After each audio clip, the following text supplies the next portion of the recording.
Class class class लेता हूँ मैं, बोलो मत, सही लग रहा है सब।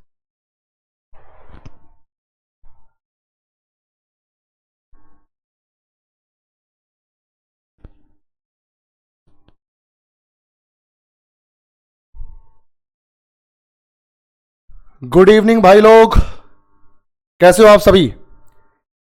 बेटा जल्दी से रिस्पॉन्ड करो कि ऑडियो और वीडियो क्लियर है कि नहीं।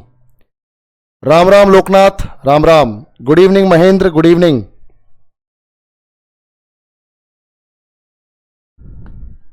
चलो जल्दी से सभी लोग कनेक्ट हो जाओ और फिर उसके बाद सेशन को शुरू करते हैं। बिल्कुल बिल्कुल, चिपका लेते हैं, चिपका लेते हैं। आवाज सही रहे तो बताना भाई, ठीक है?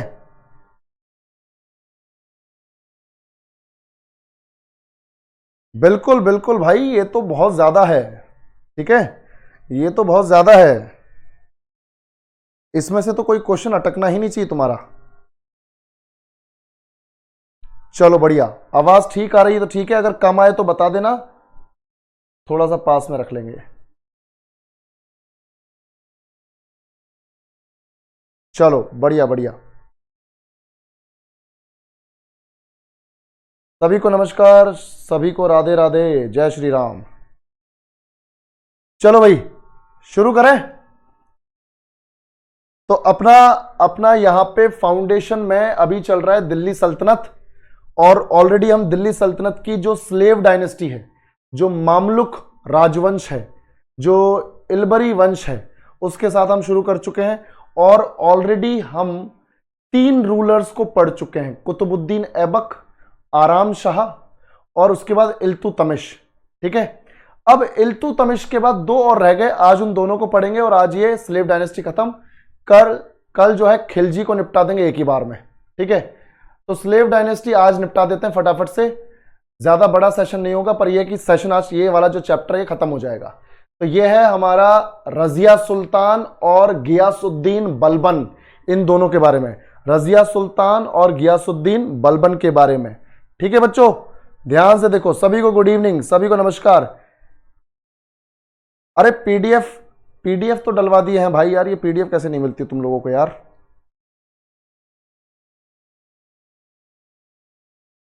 आज वाला ओशिक आज ही मिल जाएगी, आज ही मिल जाएगी, आज ही अपलोड हो जाएगी। ठीक है, कोई बात नहीं, कोई बात नहीं, अभी तो ठीक है, अभी तो ठीक है। लोकनाथ अभी क्लियर है ना?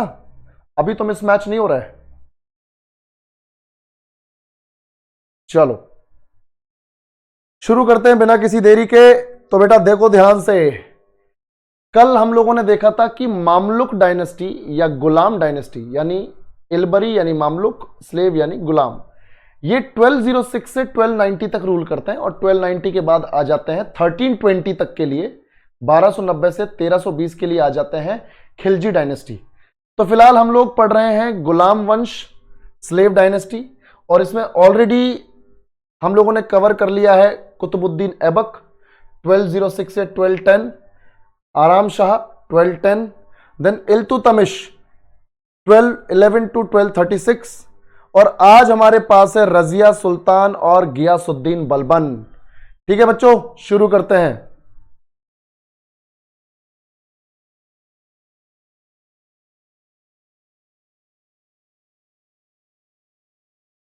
बिल्कुल बिल्कुल जतिन, मैं आज कंफर्म करता हूं कि ऐसा क्यों हो रहा है। ठीक है, चलो। अरे रोहित बाबू क्या बोल रहे हो ससुरे, मेल क्रश हो गया तेरा मैं? देखो भाई ध्यान से सबसे पहले रजिया सुल्तान की बात करते हैं बेटा।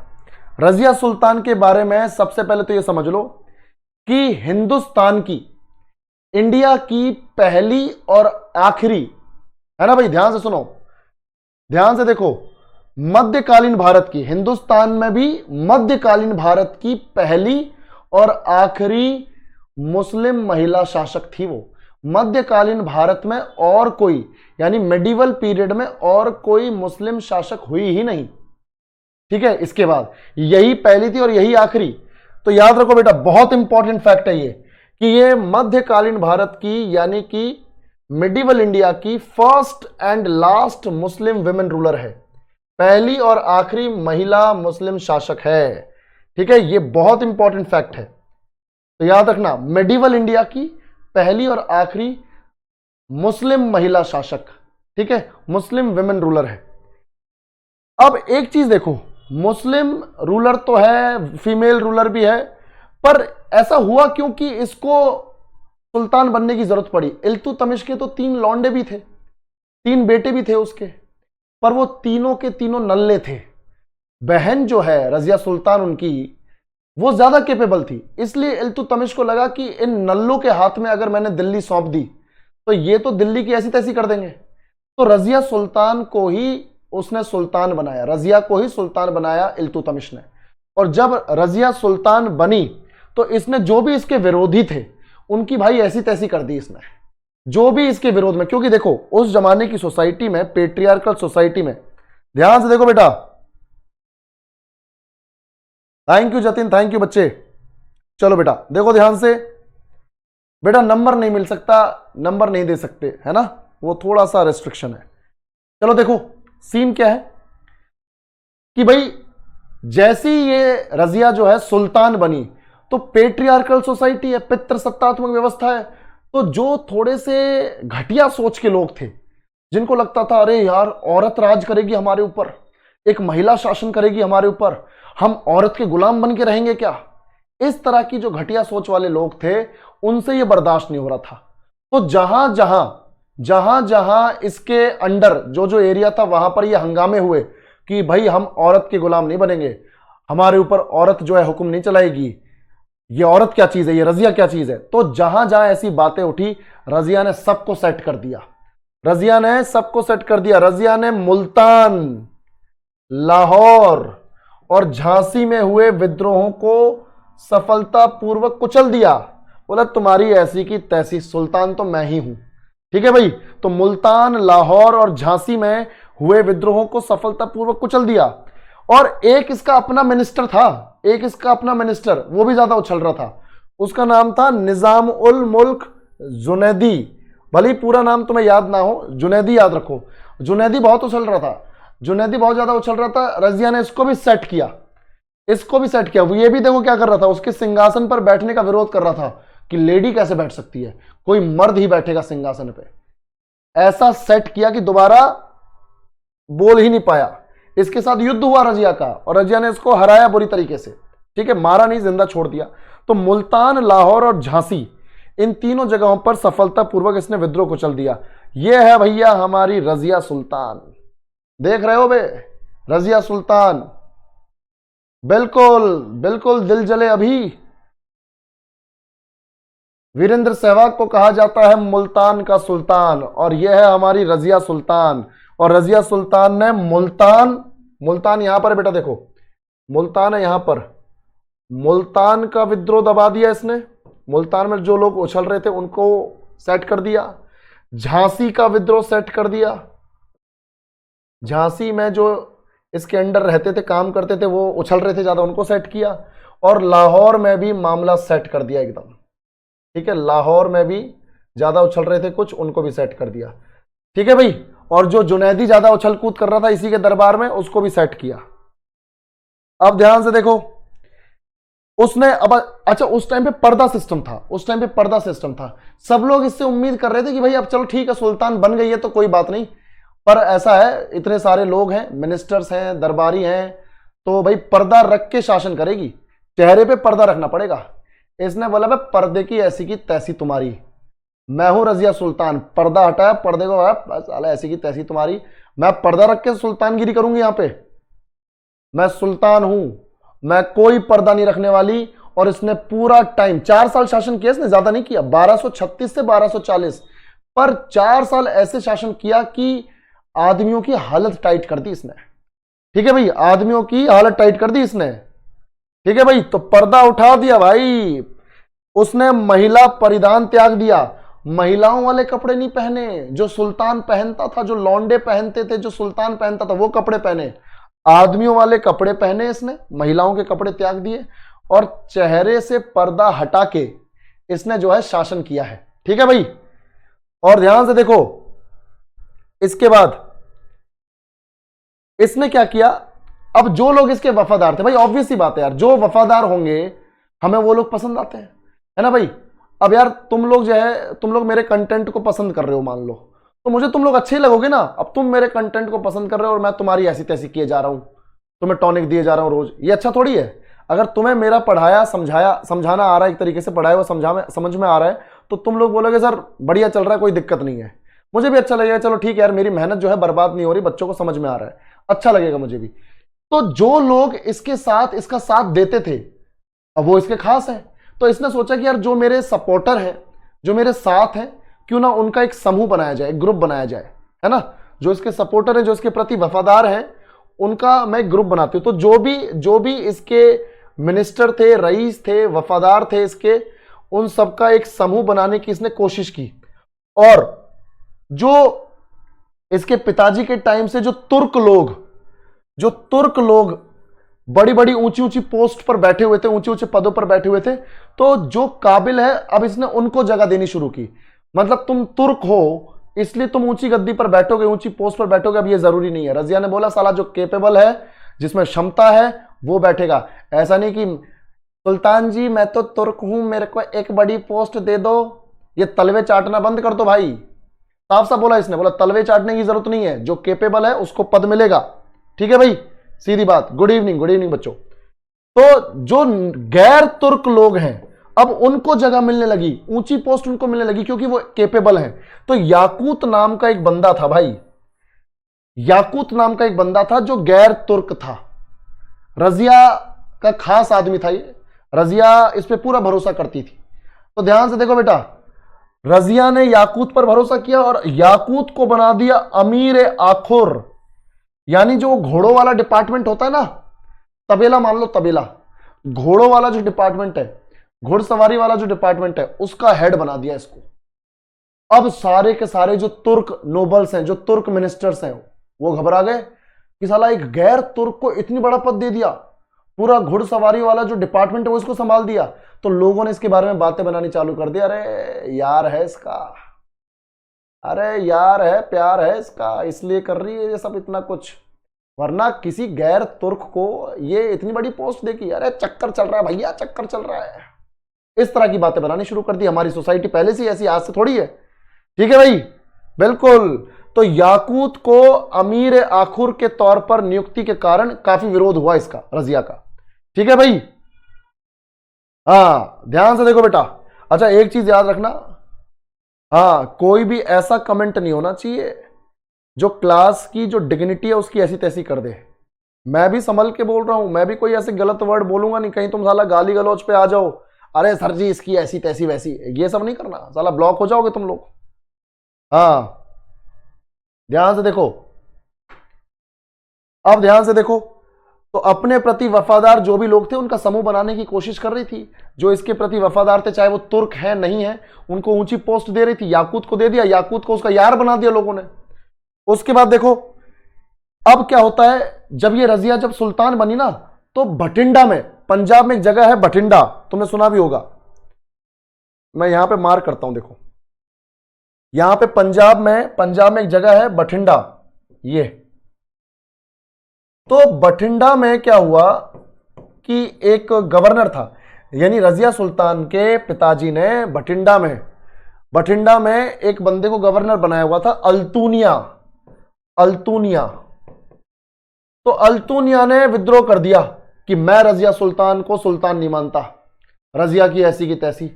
रजिया ने बोला रुक बेटा, तेरे को सेट करने आ रही हूं मैं अभी। तो रजिया जो है याकूत के साथ निकल पड़ी।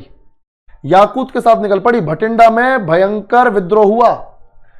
भटिंडा के गवर्नर अल्तूनिया ने रजिया की अधीनता स्वीकार करने से मना कर दिया कि मैं इसको सुल्तान नहीं मानता।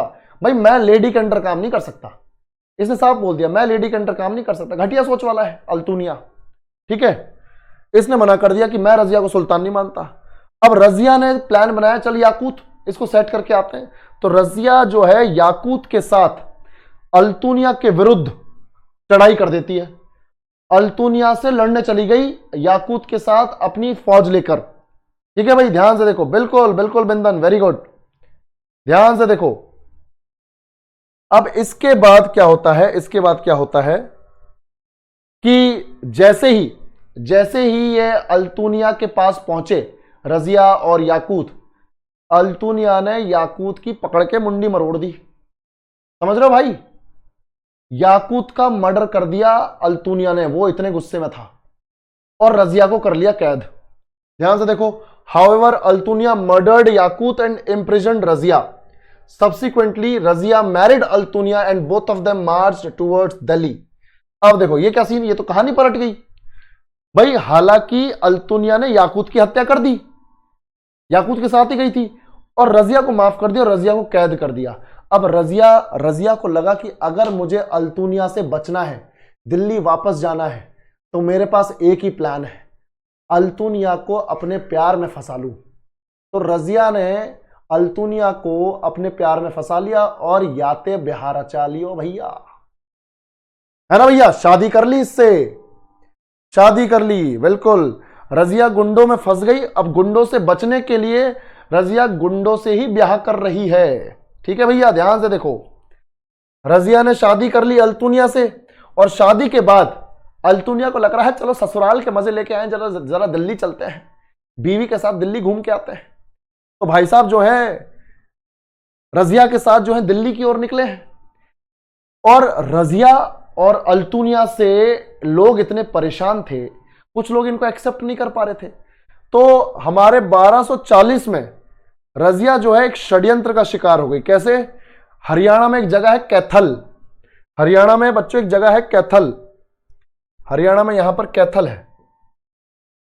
तो जब ये भटिंडा से दिल्ली के लिए आ रहे थे इस तरह से, तो कैथल में बच्चों, कैथल में जाटों ने रजिया और अल्तुनिया को मार दिया, रजिया और अल्तुनिया को मार दिया बच्चों। ये देखो, दोनों दिल्ली की ओर चल पड़े। 1240 ईस्वी में रजिया एक षड्यंत्र का शिकार हो गई और कैथल के पास जाटों द्वारा उसकी हत्या कर दी गई। और जब रजिया मर गई, ठीक है भाई, बिल्कुल ध्यान से देखो, अब क्या होता है कि जब रजिया मर गई तो उसके बाद उसके जो भाई थे, अब उनके पास मौका है कि अब वो गद्दी पर बैठे। ऐसा माना जाता है कि भाइयों ने ही जाटों के द्वारा, जाट समुदाय के द्वारा, जाट कम्युनिटी के द्वारा रजिया को मरवाया था, ताकि वो गद्दी पर बैठ सकें। और एक एक करके ये जो तीनों नल्ले भाई हैं वो गद्दी पर बैठे भी थे, पर कुछ ज्यादा कुछ कर नहीं पाए। और फिर जब ये तीनों के तीनों नल्ले थे, तो ध्यान से देखो, फिर एक इनका मिनिस्टर हुआ करता था गियासुद्दीन बलबन। उस बंदे ने देखा कि यार ये तो राजा ही नल्ले हैं, तो क्यों ना फायदा उठाया जाए। गियासुद्दीन बलबन ने इल्तुतमिश की पूरी फैमिली, यानी जो भी राजा थे, जो भी राज परिवार के जो मेंबर थे, उन सब को मार दिया गियासुद्दीन बलबन ने। और जब कोई नहीं बचा परिवार का, इल्तुतमिश की फैमिली का कोई नहीं बचा, तो उसने अपने आप को सुल्तान डिक्लेयर कर दिया।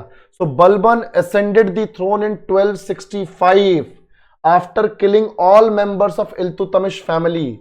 He himself was a member of Chalisa और चहलगानी, but he broke the power of Chahalgani and restored the prestige of the crown। सीधी बात यह है कि इल्तुतमिश के परिवार के सभी सदस्यों की हत्या कर दी और 1265 पे गद्दी पर बैठ गया। और मैं तुम्हें बताऊं, इल्तुतमिश ने, याद है कल हम लोगों ने पढ़ा था, इल्तुतमिश ने एक ग्रुप बनाया था तुर्क 40 नोबल्स का, जो 40 एकदम ईमानदार, जो 40 तुर्क नोबल्स हैं उनका, 40 तुर्क जो मिनिस्टर्स है उनका एक ग्रुप बनाया था। 40 तुर्क नोबल्स का एक ग्रुप बनाया था, और वो जो ग्रुप बनाया उसे बोलते थे चालीसा या चहलगानी, है ना, तुर्कान चहलगानी। मैंने बताया था कल भी, चालीसा या फिर बोलते थे उसे और तुर्कान ए चहलगानी। तो ये खुद भी मेंबर था इस चालीसा का, तुर्क था ये, बलबन खुद भी मेंबर था। इसको पता चल गया कि राजा तो ऐसे ही नल्ला है, इस बंदे ने राजा को ही मार डाला। जो भी नल्ला भाई बैठा हुआ था उसका, रजिया का, उसको मार डाला और खुद गद्दी पर बैठ गया। और चहलगानी की ऐसी तैसी कर दी, बोला 40 बंदों की मेरे को जरूरत नहीं है, इल्तुतमिश को जरूरत पड़ी थी, मेरे को जरूरत नहीं है, मैं अकेला काफी हूं। इसने चहलगानी को खत्म कर दिया, चालीसा को खत्म कर दिया। बोले मुझे 40 तुर्क जो नोबल्स है, मिनिस्टर्स, उनकी जरूरत नहीं है। जिसको जो काम दिया जाए चुपचाप वो काम करो, ये ग्रुप बनाने की जरूरत नहीं है। मतलब खुद उस ग्रुप का मेंबर था पर उस ग्रुप को खत्म कर दिया, क्योंकि इसको पता चला कि ग्रुप में ही कोई बंदा कल को मेरे को मार के गद्दी पर बैठ जाए तो इसने अपने आप को पावरफुल बनाने के लिए उस ग्रुप को खत्म कर दिया। ठीक है भाई, ध्यान से देखो बेटा, ध्यान से देखो। अब यहां पर क्या होता है कि इसने अपने आप को और मजबूत बनाने के लिए एक बढ़िया सेना बनाई। He created a strong centralised army and established the military department दीवाने अर्ज। ध्यान से देखो, इसने अपनी आर्मी को बहुत ज्यादा मजबूत बनाया और एक डिपार्टमेंट बनाया, मिलिट्री का एक डिपार्टमेंट बनाया। मिलिट्री के डिपार्टमेंट को बोला गया इसके टाइम पे, बहुत इंपॉर्टेंट वर्ड है, दीवाने अर्ज। दीवाने अर्ज यानी जो सैनिकों का पूरा समूह है, ग्रुप है, एक पूरा का पूरा एक विभाग है, सैन्य विभाग, उसे दीवाने अर्ज बोला गया है। सैन्य विभाग को क्या बोला है? दीवाने अर्ज। और दीवाने अर्ज को ध्यान से देखो क्या किया इसने क्या किया? दीवाने अर्ज को यानी जो सैन्य विभाग है, जो मिलिट्री डिपार्टमेंट है, उसे फाइनेंस डिपार्टमेंट से अलग कर दिया। देखो ध्यान से, he ordered the separation of military affairs from finance department. यानी सेना का थोड़ा बहुत रोल होता था पैसे को खर्च करवाने में, यानी मिलिट्री का रोल था फाइनेंस वाले डिपार्टमेंट में। तो मिलिट्री को बोला तुम साला अपना काम करो और फाइनेंस डिपार्टमेंट तुम साला अपना काम करो, ये मिलके काम करने की जरूरत नहीं है, ये गड़बड़ी मेरे को चाहिए नहीं। आर्मी अपना पूरी सिक्योरिटी संभालेगी और फाइनेंस डिपार्टमेंट अपना पैसा संभालेगा। तो सैन्य मामलों को वित्त विभाग से अलग कर दिया, यानी दीवान ए वजारत से। दीवान ए वजारत यानी कि दीवान ए वजारत का मतलब है अपना फाइनेंशियल डिपार्टमेंट।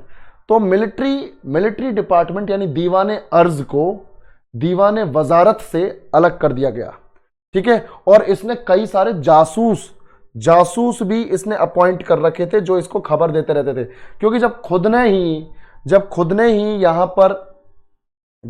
यहां पर लोगों को मरवाकर, लोगों को मारकर गद्दी हासिल की हो, तो खुद कैसे किसी के ऊपर भरोसा करेगा? तो खुद तो वही वाली बात है ना कि जो खुद कांडी है वो दूसरों को ही कांडी समझता है, जो खुद कांडी वो दूसरों को भी कांडी समझता है। तो इसको लग रहा है जैसे मैंने इन बंदों को मारा, कहीं कोई मुझे ना मार दे, इसलिए जासूस लगा के रखता था।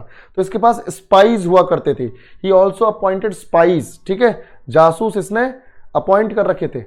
और उसके बाद देखो इसने एक खतरनाक सिस्टम चालू किया। ध्यान से देखो बेटा, इसने बोला कि भाई जो सुल्तान है ना, जो धरती पर सुल्तान है, जैसे मैं सुल्तान हूं, खुद को बोल रहा है जैसे मैं गियासुद्दीन बलबन, मैं दिल्ली का सुल्तान, मैं हूं पृथ्वी पर ईश्वर का प्रतिनिधि, मैं हूं यहां पर भगवान का रिप्रेजेंटेटिव, अर्थ पर गॉड का रिप्रेजेंटेटिव हूं, ईश्वर ने मुझे भेजा है तुम्हारे ऊपर शासन करने के लिए। साला ये आज के जमाने में होता ना पिटता, ये समझ में आ रही भाई बात? ध्यान से देखो, बिल्कुल डर के जी रहा है ससुरा, डर के जी रहा है। अब देखो भाई ध्यान से देखो। अरे कौन बोला भाई बंगाली नहीं आती मेरे को? दिल जले अभी केमन आशीष? तोरा तोरी टाइप कर रहे, केमन आशीष? खूब भालो आशीष ना? देखो भाई ध्यान से, कौन बोल रहा है मेरे को बंगाली नहीं आती? और तोरा तोरी टाइप कर, আমি তোমাকে শেষ করাই দিব। ध्यान से देखो इधर पे, पृथ्वी पर ईश्वर का प्रतिनिधि, मतलब धरती पर भगवान ने खुद तो वो आए नहीं, राजा को भेजा है, सुल्तान को भेजा है। ध्यान से देखो, सुल्तान को भेजा है। और इसने क्या किया? अपने आप को क्या बोला? देखो, ईश्वर का प्रतिनिधि तो बोल ही रहा है, रिप्रेजेंटेटिव ऑफ गॉड बोल रहा है। अब देखो ध्यान से, जिल्ले इलाही, ये वर्ड तुम लोगों ने सुना होगा, जिल्ले इलाही बोल रहा है कि मैं ईश्वर की छाया हूं, मैं शैडो हूं गॉड का, भगवान की छाया हूं। तो जिल्ले इलाही बोल रहा, मेरे को जिल्ले इलाही बोलो, जिल्ले इलाही। ठीक है, ध्यान से देखो। और उसके बाद जनता को भी समझा रहा है कि मैं नियाबते खुदाई हूं। नियाबते खुदाई का मतलब है कि ईश्वर का प्रतिनिधि। तो देखो, ईश्वर का प्रतिनिधि का मतलब है नियाबते खुदाई। इस्लाम में से क्या बोला जा रहा है, फारसी में से क्या बोला जा रहा है, नियाबत खुदाई। मैं ईश्वर का रिप्रेजेंटेटिव हूं, भगवान का रिप्रेजेंटेटिव हूं, नियाबत खुदाई, और मैं ईश्वर की छाया हूं। I am the shadow of God, जिल्ले इलाही हूं मैं। तो इस तरह के नाम अपने आप को दिए इसने। और इसने एक चीज और बोला, इसने बोला कि साला दरबार में कोई हंसेगा नहीं, कोई जोक क्रैक नहीं करेगा, कोई हंसेगा नहीं, कोई मुस्कुराएगा नहीं, एकदम सब सीरियस रहेंगे। देख लो साला सन की आदमी है, खिसका हुआ है भाई, ये खिसका हुआ है, बिल्कुल खिसका हुआ है। बोल रहा साला कोई दरबार में हंसेगा नहीं, कोई जोक क्रैक नहीं करेगा, कोई मुस्कुराएगा नहीं, और बोलता कोई दारू नहीं पिएगा, कोई वाइन नहीं पिएगा, कोई शराब नहीं पिएगा, यानी खुद भी नहीं पीऊंगा और किसी को पीने भी नहीं दूंगा। बिल्कुल खिसक गया भाई, बिल्कुल खिसक गया ये। ठीक है, ध्यान से देखो, बिल्कुल राजू कुमार जरूर बोलेंगे, थोड़े बहुत तो देख ही लेंगे। तो इसने दरबार में हंसी मजाक करना बंद करवा दिया भाई, हंसी मजाक बंद करवा दिया, यहां तक कि शराब पीना भी छोड़ दिया और छुड़वा दिया सबका। और इसने क्या बोला, इसने बोला अपने जो मिनिस्टर वगैरह हैं, अपने जो मिनिस्टर वगैरह उनको बोला तुम ससुरे मेरे बराबर नहीं हो, तुम ससुरे मेरे बराबर नहीं हो, तो चुप रहोगे, चुप रहोगे। और तुम मेरे बराबर नहीं हो, इसलिए क्या करोगे तुम, जब भी दरबार में आओगे सारे के सारे, जब भी तुम सारे के सारे दरबार में आओगे, तुम्हें दो काम करने हैं। एक तो तुम सिजदा करोगे। सिजदा का मतलब होता है बच्चों, जब घुटने के बल, जैसे आप लोगों ने देखा है हमारे मुस्लिम भाइयों को जब नमाज पढ़ते हैं तो जैसे वो घुटने के बल बैठकर फिर अपना सर ऐसे लेके जाते हैं और फिर इस तरह से करते हैं, तो यह है सिजदा करना। तो इसने सिजदा प्रथा चालू की, यानी जब भी सुल्तान के सामने कोई आएगा तो वो जमीन पर घुटने के बल बैठकर फिर ऐसे झुकेगा और फिर इस तरह से सिजदा करेगा। ठीक है भाई, समझ में आया कि नहीं? विशाल क्या बात कर रहा है यार, क्लास तो सारी अपलोड होती है। बिल्कुल, अब देखो सिजदा तो ये हो गया, एक है पेबोस। पेबोस, ध्यान से देखो बेटा, एक तो इसने सिजदा करवाया, ठीक है, इसने क्या करवाया, सिजदा, और दूसरा है पेबोस। पेबोस का मतलब है, ये बोल रहा है कि जब भी दरबार में आओगे ना, मैं बैठा रहूंगा, तुम लोग आके मेरे पैरों को चूमो, मेरे पैरों की चुम्मी लो तुम, ये बोल रहा है ससुरा। ठीक है, पेबोस कि आओ और मेरे पैरों को जाके चूमो। साला पता नहीं कितने दिनों से पैर नहीं धोए होंगे, ये चुम्मी दिलवा रहा है भाई, गंदा आदमी है ये। ठीक है, तो ध्यान से देखो, पेबोस का मतलब है कि पैरों को चुम्मी दो भाई।